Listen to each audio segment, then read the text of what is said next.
Hi guys, Darth Deuces here, back from the Star Wars The Black Series action figure review, and today taking a look at a figure that I've been highly anticipating from the Black Series for this year. It is the Jedi Temple Guard from Star Wars The Clone Wars that didn't have a whole lot of screen time. They're just kind of seen as like more or less background characters that kind of stood around and didn't do a whole lot. But they looked really cool while they stood around and didn't do a whole lot. It'd be cool to see them kind of in action someday in some sort of media. I don't know what, even if it's just like a comic or something, that'd be cool because I don't think there's much known about these guys. But still, always from the moment I saw them in the Clone Wars, I really loved their design, and I was really excited to see when I think leaks came out of parts that were going to be used for this figure, and now we have it, and it's the only the second figure Hasbro has ever done of the Jedi Temple Guard. The only other one they ever did was way back, man, I don't know when it would have been, like maybe 2013 or something, as part of the 5 POA like Star Wars Rebels line, I think it was. They did a 5 POA Jedi Temple Guard, but I think it was something like the shipment got hijacked by pirates or something.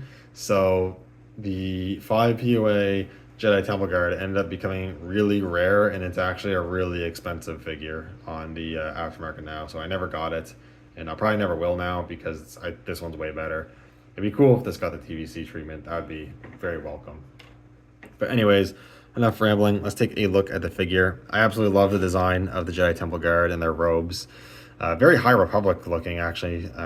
These guys existed before the High Republic was a thing, but now looking at this design, very similar to kind of the aesthetic of the High Republic, which is kind of cool, with the whites and the beiges and the golds. But anyways, I think the mask sculpt looks really great. I love the white with the little black slits for the eye holes, and then the gold trim design on the mask. I think looks super, super cool. Love how the mask looks, and I love the hood around it. Full plastic. The hood is actually glued down. You can't rotate or anything like that.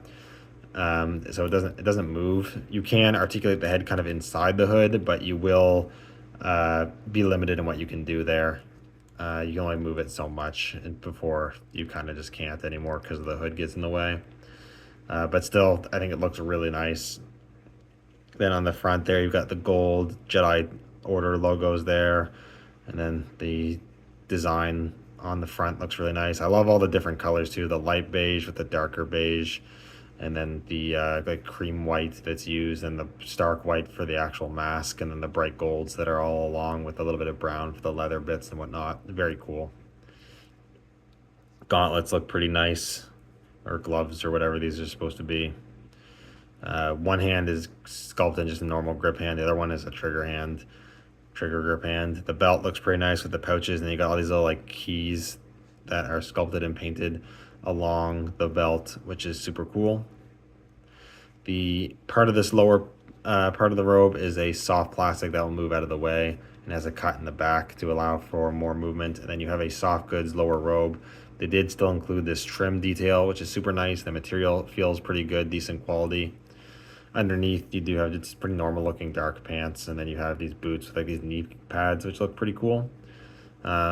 And you also have some nice detail that's almost like olive greenish color on the boots as well. There's a lot of different colors going on, either sculpted parts being different color or paint. A lot of different colors going on here on this figure, which you don't notice at first, but when you start taking a closer look, you see them all, which I think is pretty cool. But yeah, I think the silhouette looks great. The proportions look good.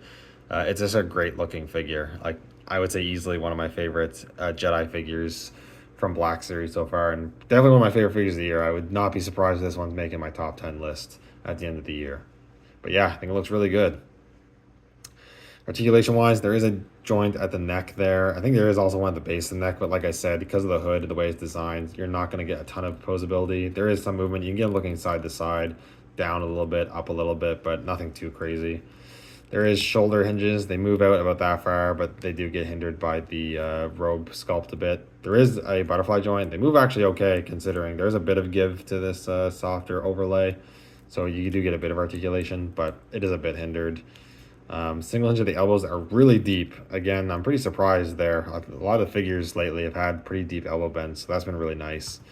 I do believe there's a swivel cut at the glove. Yeah, there is a swivel cut there at the gauntlet, which is cool. And then he does have the new style ball joint to the wrist, which is great.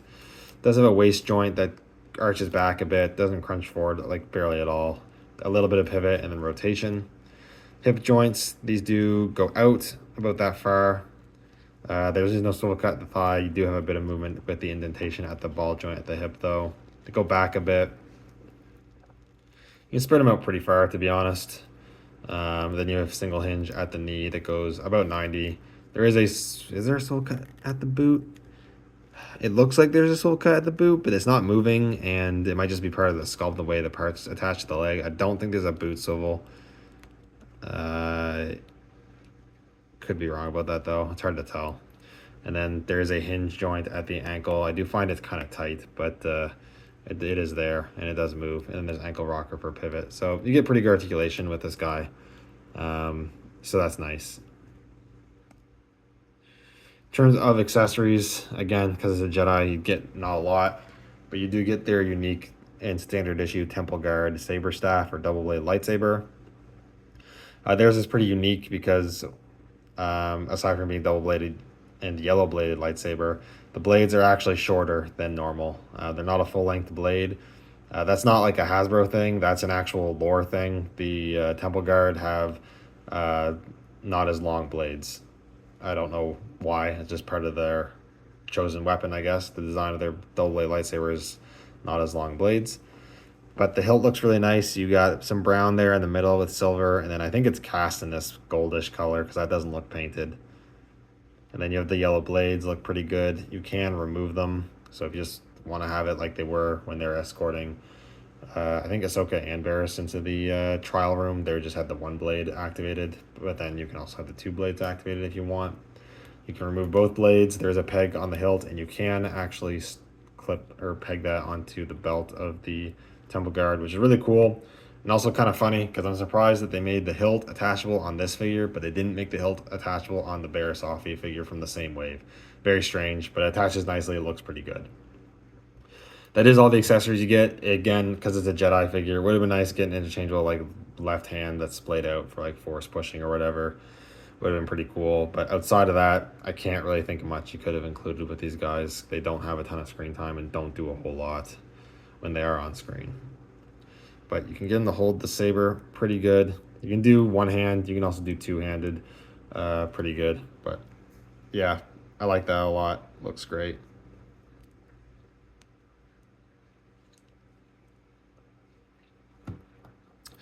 So I guess the last thing to do is just some quick comparisons. There's not a whole lot to compare with. I don't have the 5 POA figure, and there's not a whole lot, that kind of goes with this, I guess. But I guess one is the Barriss Offee from this wave, because they do, escort her. You can take a look there. They look pretty good together. And then just for fun, because like I said, I feel like the Temple Guard still kind of keeps some of that High Republic aesthetic going. Here he is with a High Republic Jedi. This is Dagan Gera there from earlier this year. And they honestly look pretty good together too. If you wanted to use the Jedi Temple Guard in a High Republic display, you definitely could. They still fit aesthetically pretty well. But overall, I think this is a really cool figure. I'm really, happy they made this and we finally got a new Temple Guard at all, and also that just one that can also pose. I wouldn't say it's an essential figure, but I mean, if you collect Black Series and if you collect Jedi, I definitely think it's a highly recommend, if not a must-have. Because even, it's just a cool Jedi figure, honestly. Like, it's just such a cool looking design. Unique enough looking weapon and everything for a Jedi and all that sort of thing. Poses pretty well, well made. So, unless you really don't care about collecting Jedi, I guess, I would highly recommend picking this one up.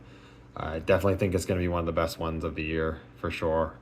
I really like the look of it a lot. Maybe a little biased. I really just like the design of these characters, but still. Very, very cool. Anyways, thank you guys so much for watching. Let me know what you think down in the comments below, and I'll see you all in the next video. May the Force be with you.